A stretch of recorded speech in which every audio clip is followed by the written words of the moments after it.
नमस्कार दोस्तों। तो हम भारत की राज्य व्यवस्था का ऑडियो फॉर्म बनाते हैं। इसमें पहला चैप्टर देखते हैं, ऐतिहासिक पृष्ठभूमि। हम इधर उधर की बातें ना करते हुए सीधे पॉइंट पर चले जाते हैं। तो हम देखते हैं, भारत में ब्रिटिश 1600 ईस्वी में ईस्ट इंडिया कंपनी के रूप में व्यापार करने आए। महारानी एलिजाबेथ प्रथम के चार्टर द्वारा उन्हें भारत में व्यापार करने की विस्तृत अधिकार प्राप्त थे।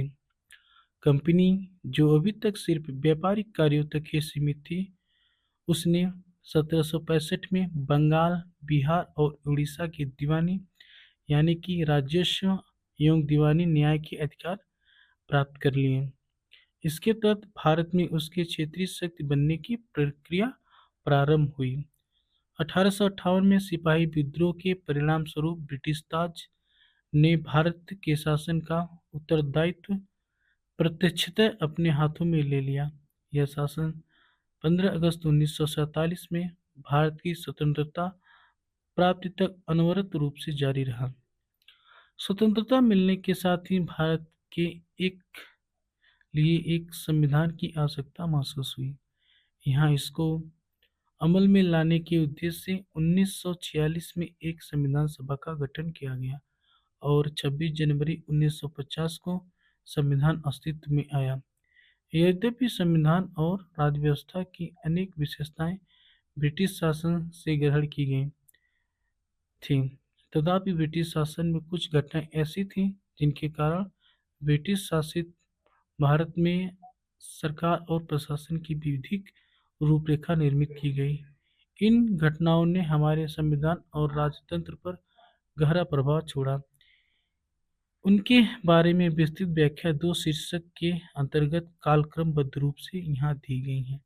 पहला, कंपनी का शासन, दूसरा, सम्राट का शासन।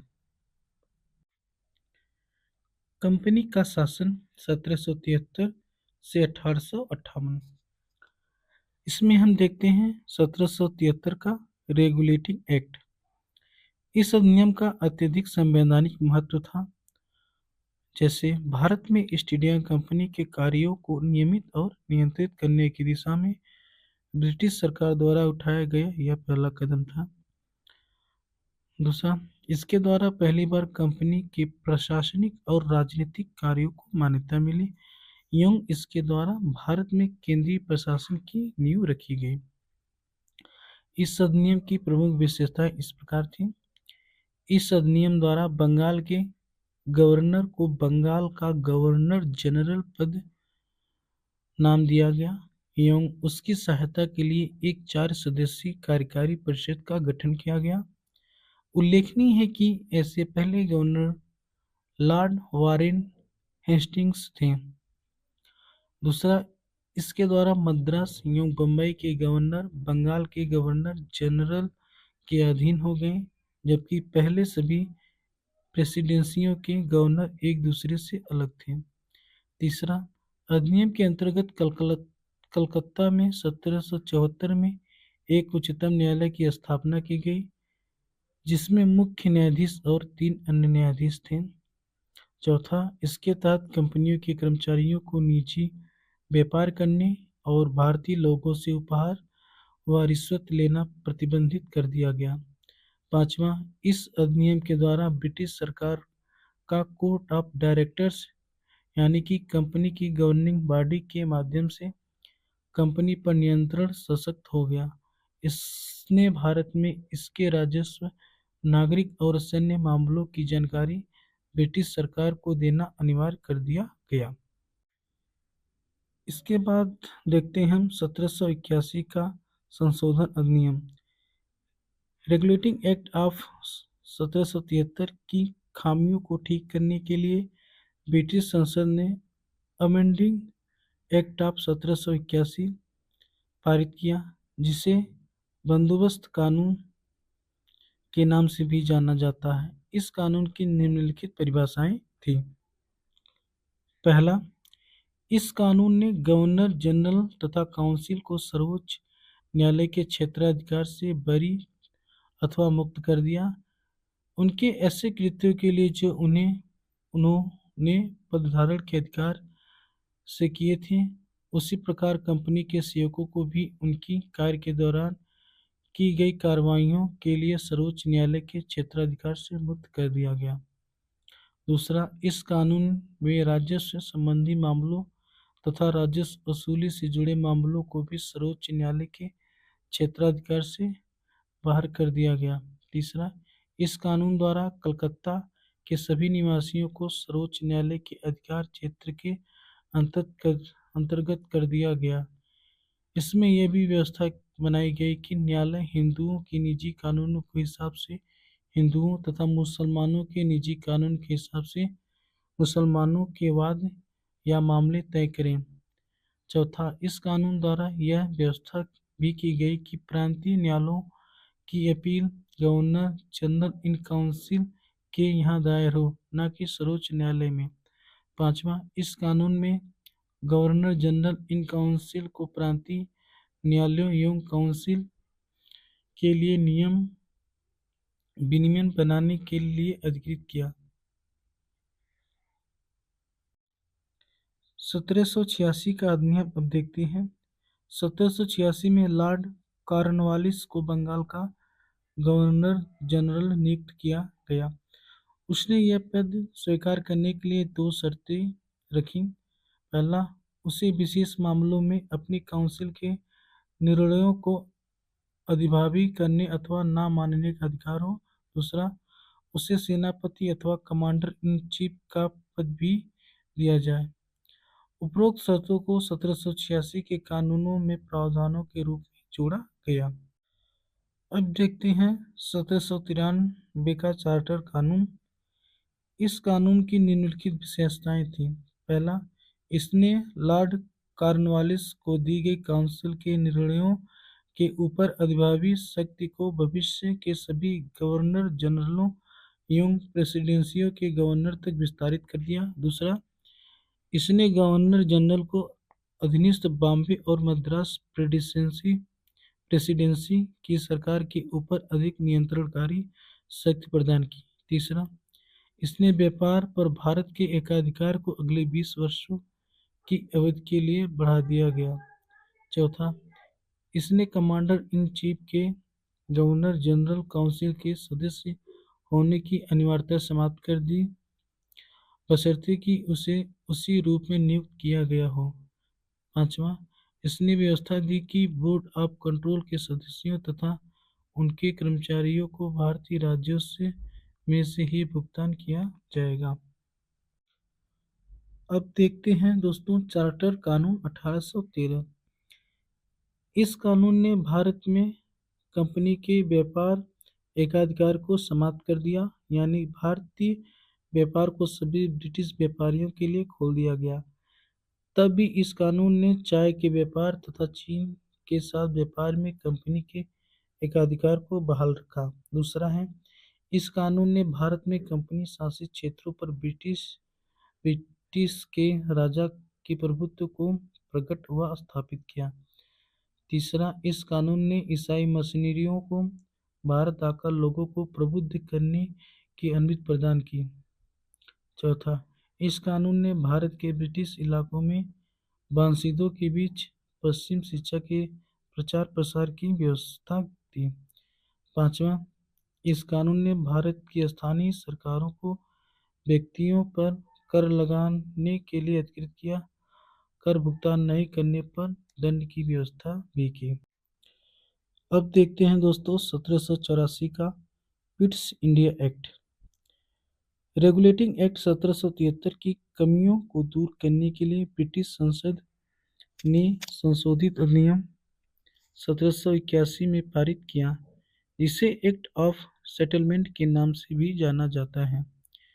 इसके बाद एक अन्य महत्वपूर्ण अधिनियम पिट्स इंडिया एक्ट 1784 अस्तित्व में आया।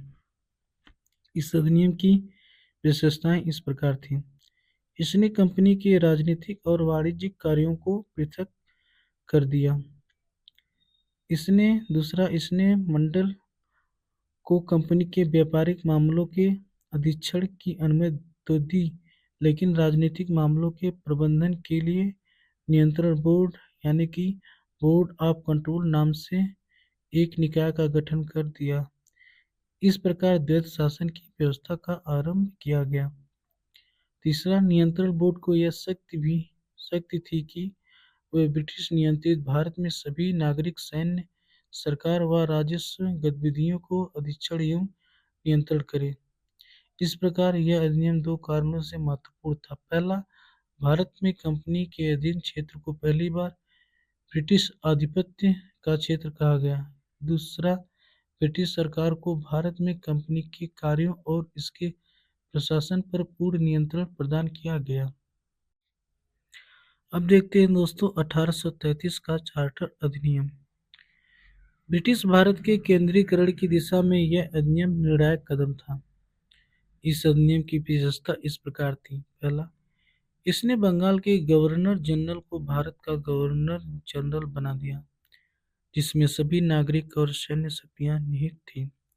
इस प्रकार इस अधिनियम ने पहली बार एक ऐसी सरकार का निर्माण किया जिसका ब्रिटिश कब्जे वाले संपूर्ण भारतीय क्षेत्र पर पूर्ण नियंत्रण था।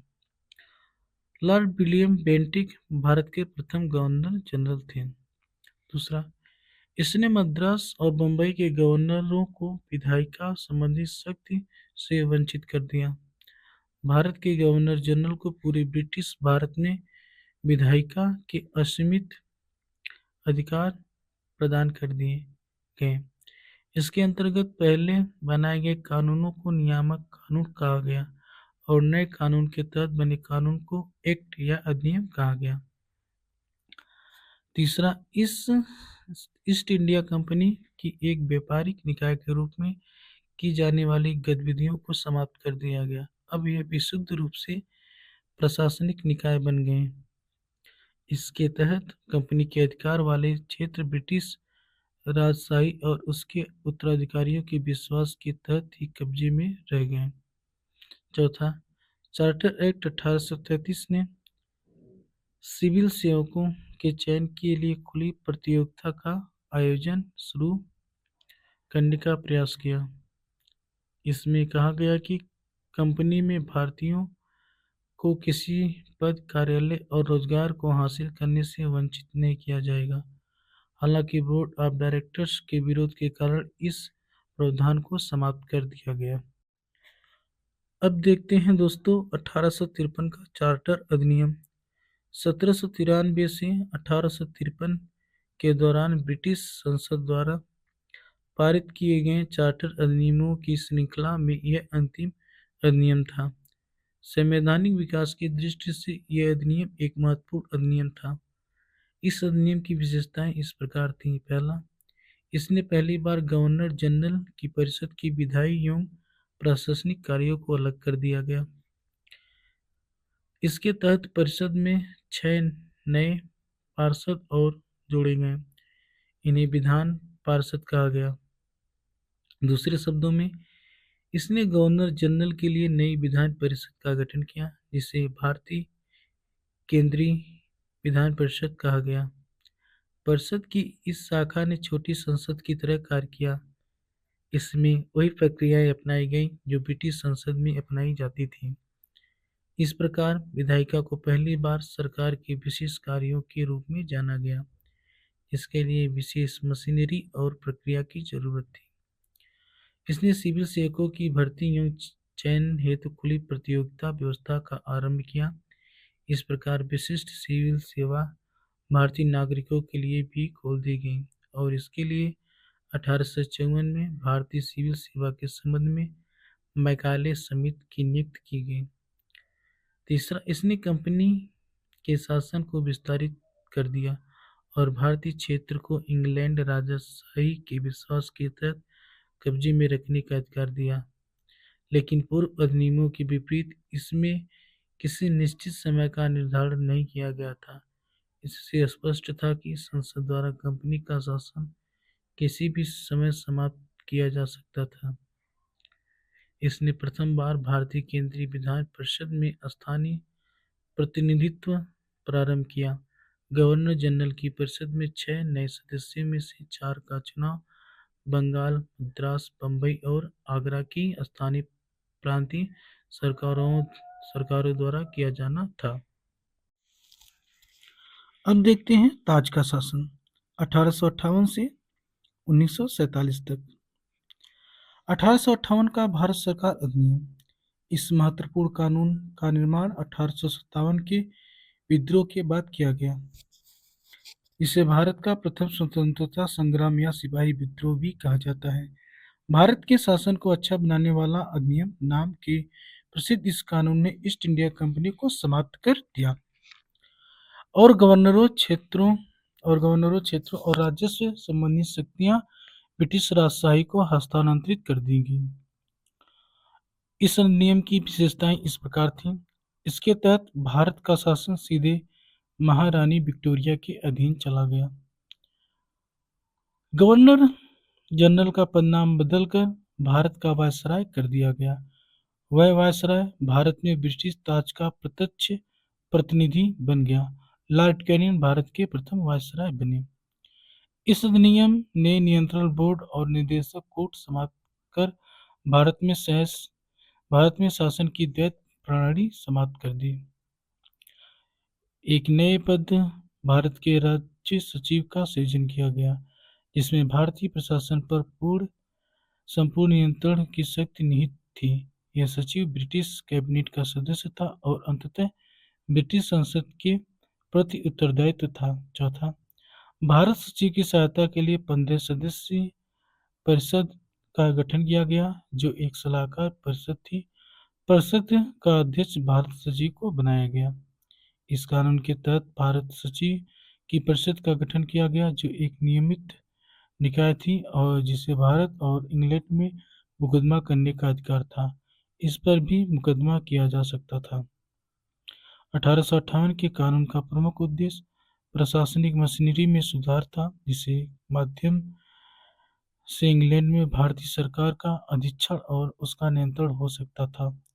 इसने भारत में प्रचलित शासन प्रणाली को कोई विशेष परिवर्तित नहीं किया। 1861 का भारतीय परिषद अधिनियम देखते हैं। 1857 की महान क्रांति के बाद ब्रिटिश सरकार ने महसूस किया कि भारत में शासन चलाने के लिए भारतीयों का सहयोग लेना आवश्यक है। इस सहयोग नीति के तहत ब्रिटिश संसद ने 1861, 1892 और 1909 में 3 नए अधिनियम पारित किए। 1861 का भारत परिषद अधिनियम भारतीय संवैधानिक और राजनीतिक इतिहास में एक महत्वपूर्ण अधिनियम था। इस अधिनियम की विशेषता इस प्रकार थी। इसके द्वारा कानून बनाने की प्रक्रिया में भारतीय प्रतिनिधियों को शामिल करने की शुरुआत हुई। इस प्रकार वायसराय कुछ भारतीयों को विस्तारित परिषद में गैर सरकारी सदस्य के रूप में नामित कर सकता था। 1862 में लॉर्ड कैनिंग ने 3 भारतीयों बनारस के राजा, पटियाला के महाराजा और सर दिनकर राव को विधान परिषद में मनोनीत किया। इस अधिनियम ने मद्रास और बंबई प्रेसिडेंसियों को विधायी शक्तियां पुनः देकर विकेंद्रीकरण की प्रक्रिया की शुरुआत की। इस प्रकार इस अधिनियम ने रेगुलेटिंग एक्ट 1773 द्वारा शुरू हुई केंद्रीकरण की प्रवृत्ति को उलट दिया, जो 1833 के चार्टर अधिनियम के साथ ही अपनी चरम पर पहुंच गई थी। इस विधायी विकास की नीति के कारण 1937 तक प्रांतों को संपूर्ण आंतरिक स्वायत्तता हासिल हो गई। बंगाल, उत्तर पश्चिम सीमा प्रांत और पंजाब में क्रमशः 1862, 1866 और 1897 में विधान परिषदों का गठन हुआ। इसने वायसराय को परिषद में कार्य संचालन के लिए अधिक नियम और आदेश बनाने की शक्तियां प्रदान की। इसने लॉर्ड कैनिंग द्वारा 1859 में प्रारंभ की गई पोर्टफोलियो प्रणाली को भी मान्यता दी। इसके अंतर्गत वायसराय की परिषद का एक सदस्य एक या अधिक सरकारी विभागों का प्रभारी बनाया जा सकता था तथा उसे इस विभाग में काउंसिल की ओर से अंतिम आदेश पारित करने का अधिकार था। इसने वायसराय को आपातकाल में बिना काउंसिल की संस्तुति के अध्यादेश जारी करने के लिए अधिकृत किया। ऐसे अध्यादेश की अवधि मात्र 6 माह होती थी। अब देखते हैं 1892 का भारतीय परिषद अधिनियम। इस अधिनियम की विशेषताएं इस प्रकार थीं। इसके माध्यम से केंद्रीय और प्रांतीय विधान परिषदों में अतिरिक्त गैर सरकारी सदस्यों की संख्या बढ़ाई गई, हालांकि बहुमत सरकारी सदस्यों का ही रहता था। इसने विधान परिषदों के कार्यों में वृद्धि कर उन्हें बजट पर बहस करने और कार्यपालिका के प्रश्नों का उत्तर देने के लिए अधिकृत किया। इसमें केंद्रीय विधान परिषद और बंगाल चैम्बर ऑफ कॉमर्स में गैर सरकारी सदस्यों के नामांकन के लिए वायसराय की शक्तियों का प्रावधान था।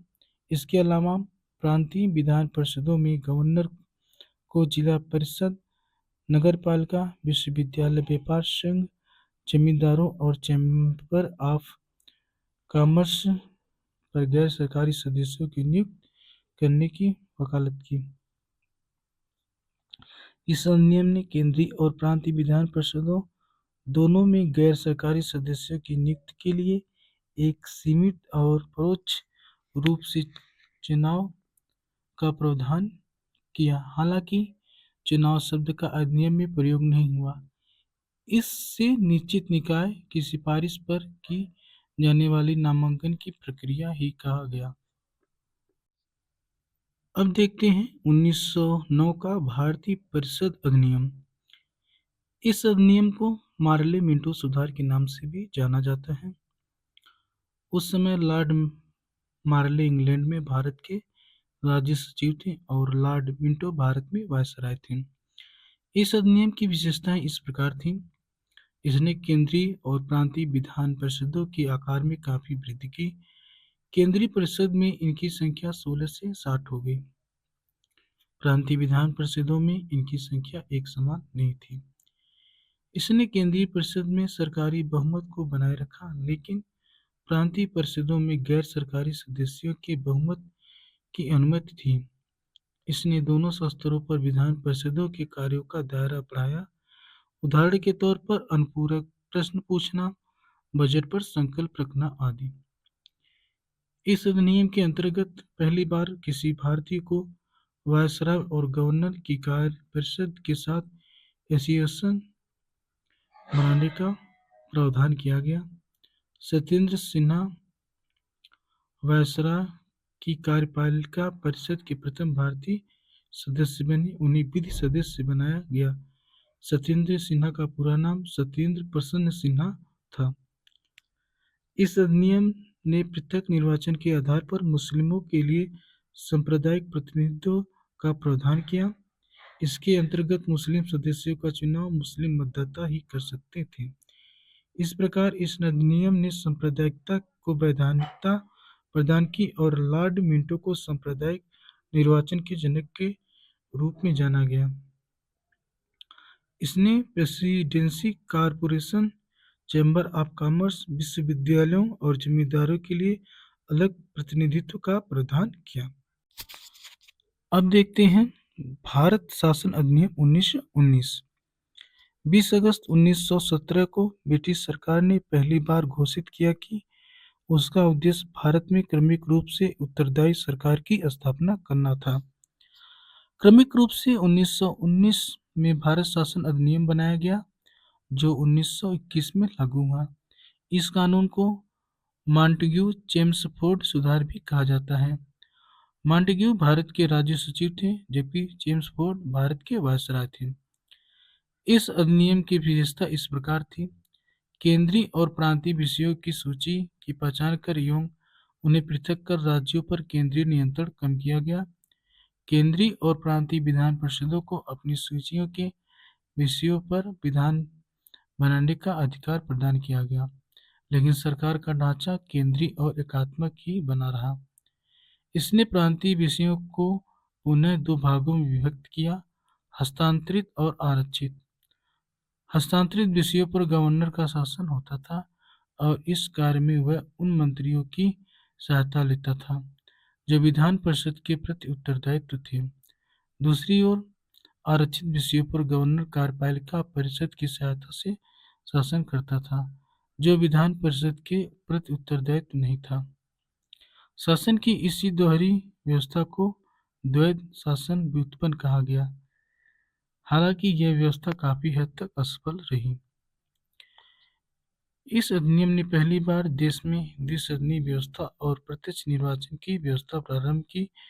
इस प्रकार भारतीय विधान परिषद के स्थान पर द्विसदनीय व्यवस्था यानी राज्यसभा और लोकसभा का गठन किया गया। दोनों सदनों के बहुसंख्यक सदस्यों को प्रत्यक्ष निर्वाचन के माध्यम से निर्वाचित किया जाता था।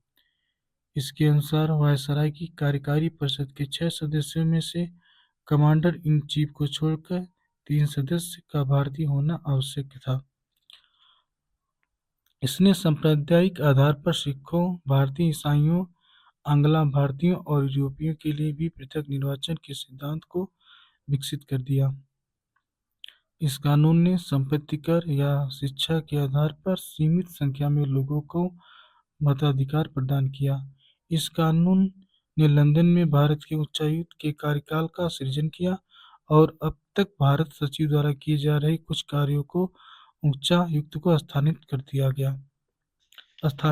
दिया गया। इससे एक लोक सेवा आयोग का गठन किया गया। अतः 1926 में सिविल सेवकों की भर्ती के लिए केंद्रीय लोक सेवा आयोग का गठन किया गया। इसने पहली बार केंद्रीय बजट को राज्यों के बजट से अलग कर दिया और राज्य विधानसभाओं को अपना बजट स्वयं बनाने के लिए अधिकृत कर दिया गया। इसके अंतर्गत एक वैधानिक आयोग का गठन किया गया, जिसके कार्य 10 वर्ष बाद जांच करने के लिए अपनी रिपोर्ट प्रस्तुत करना था। अब बात करते हैं साइमन आयोग की। ब्रिटिश सरकार ने नवंबर 1927 में यानी निर्धारित समय से 2 वर्ष पूर्व ही नए संविधान में भारत की स्थिति का पता लगाने के लिए सर जॉन साइमन के नेतृत्व में 7 सदस्यीय वैधानिक आयोग के गठन की घोषणा की। आयोग के सभी सदस्य ब्रिटिश थे, इसलिए सभी दलों ने इसका बहिष्कार किया। आयोग ने 1930 में अपनी रिपोर्ट पेश की तथा द्वैत शासन प्रणाली, राज्यों में सरकारों का विस्तार, ब्रिटिश भारत के संघ की स्थापना एवं सांप्रदायिक निर्वाचन व्यवस्था को जारी रखने आदि की सिफारिश की। आयोग के प्रस्तावों पर विचार करने के लिए ब्रिटिश सरकार, ब्रिटिश भारत और भारतीय रियासतों के प्रतिनिधियों के साथ 3 गोलमेज सम्मेलन किए। इन सम्मेलनों में हुई चर्चा के आधार पर संवैधानिक सुधारों पर एक श्वेतपत्र तैयार किया गया, जिसे विचार के लिए ब्रिटिश संसद की संयुक्त प्रवर समिति के समक्ष रखा गया। इस समिति की सिफारिशों को भारत परिषद अधिनियम 1935 में शामिल कर दिया गया, कुछ संशोधनों के साथ। साइमन कमीशन के बाद आया सांप्रदायिक अवार्ड। ब्रिटिश प्रधानमंत्री रैमजे मैकडोनाल्ड ने अगस्त 1932 में अल्पसंख्यकों के प्रतिनिधित्व पर एक योजना की घोषणा की। इसे कम्युनल अवार्ड या सांप्रदायिक अवार्ड के नाम से जाना गया। अवार्ड ने न सिर्फ मुस्लिमों, सिख, ईसाइयों, यूरोपियनों और आंग्ला भारतीयों के लिए अलग निर्वाचन व्यवस्था का विस्तार किया, बल्कि इसे दलितों के लिए भी विस्तारित कर दिया। दलितों के लिए अलग निर्वाचन व्यवस्था से गांधी बहुत व्यथित हुए और उन्होंने अवार्ड में संशोधन के लिए पुनः की यरवदा जेल में अनशन प्रारंभ कर दिया। अंततः कांग्रेस नेताओं और दलित नेताओं के बीच एक समझौता हुआ, जिसे पुनः समझौता के नाम से जाना गया।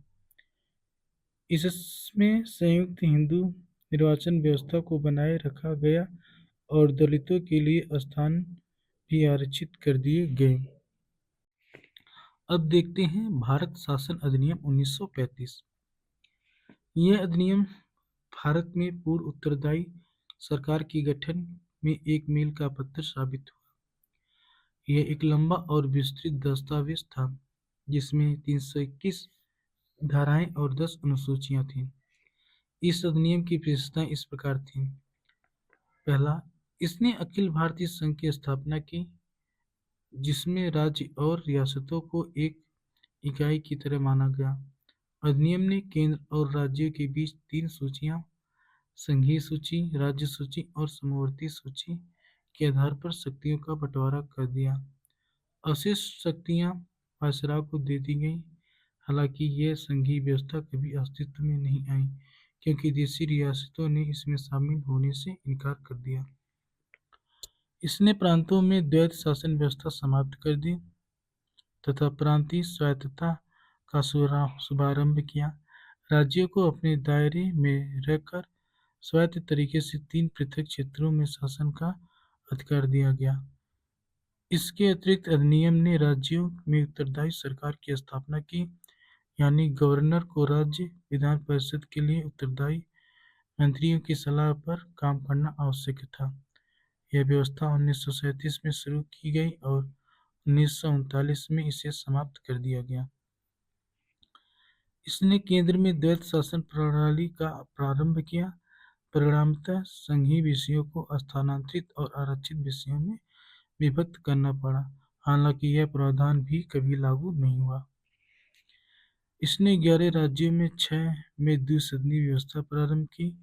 इस प्रकार बंगाल, बंबई, मद्रास, बिहार, संयुक्त प्रांत और असम में द्विसदनीय विधान परिषद और विधानसभा बन गई। हालांकि इन पर कई प्रकार के प्रतिबंध थे। इसने दलित जातियों, महिलाओं और मजदूर वर्ग के लिए अलग से निर्वाचन की व्यवस्था कर सांप्रदायिक प्रतिनिधित्व व्यवस्था का विस्तार किया। इसने भारत शासन अधिनियम 1858 द्वारा स्थापित भारत परिषद को समाप्त कर दिया। इंग्लैंड में भारत सचिव को सलाहकारी की टीम मिल गई। इसने मताधिकार का विस्तार किया। लगभग 10% जनसंख्या को मत का अधिकार मिल गया। इसके अंतर्गत देश की मुद्रा और साख पर नियंत्रण के लिए भारतीय रिजर्व बैंक की स्थापना की गई। इसने न केवल संघीय लोक सेवा आयोग की स्थापना की, बल्कि प्रांतीय सेवा आयोग और 2 या अधिक राज्यों के लिए संयुक्त सेवा आयोग की स्थापना की। इसके तहत 1937 में संघीय न्यायालयों की स्थापना हुई। अब देखते हैं लास्ट भारतीय स्वतंत्रता अधिनियम 1947। 20 फरवरी 1947 को ब्रिटिश प्रधानमंत्री क्लेमेंट एटली ने घोषणा की कि 30 जून 1947 को भारत में ब्रिटिश शासन समाप्त हो जाएगा। इसके बाद सत्ता उत्तरदायी भारतीय हाथों में सौंप दी जाएगी। इस घोषणा पर मुस्लिम लीग ने आंदोलन किया और भारत के विभाजन की बात कही। 3 जून 1947 को ब्रिटिश सरकार ने फिर स्पष्ट किया कि 1946 में गठित संविधान सभा द्वारा बनाया गया संविधान उन क्षेत्रों पर लागू नहीं होगा जो उसे स्वीकार नहीं करेंगे। उसी दिन 3 जून 1947 को वायसराय लॉर्ड माउंटबेटन ने विभाजन की योजना पेश की, जिसे माउंटबेटन योजना कहा गया। इस योजना को कांग्रेस और मुस्लिम लीग ने स्वीकार कर लिया। इस प्रकार भारतीय स्वतंत्रता अधिनियम 1947 बनाकर उसे लागू कर दिया गया। इस अधिनियम की विशेषताएं इस प्रकार थीं। इसने भारत में ब्रिटिश राज समाप्त कर 15 अगस्त 1947 को इसे स्वतंत्र और संप्रभु राष्ट्र घोषित कर दिया।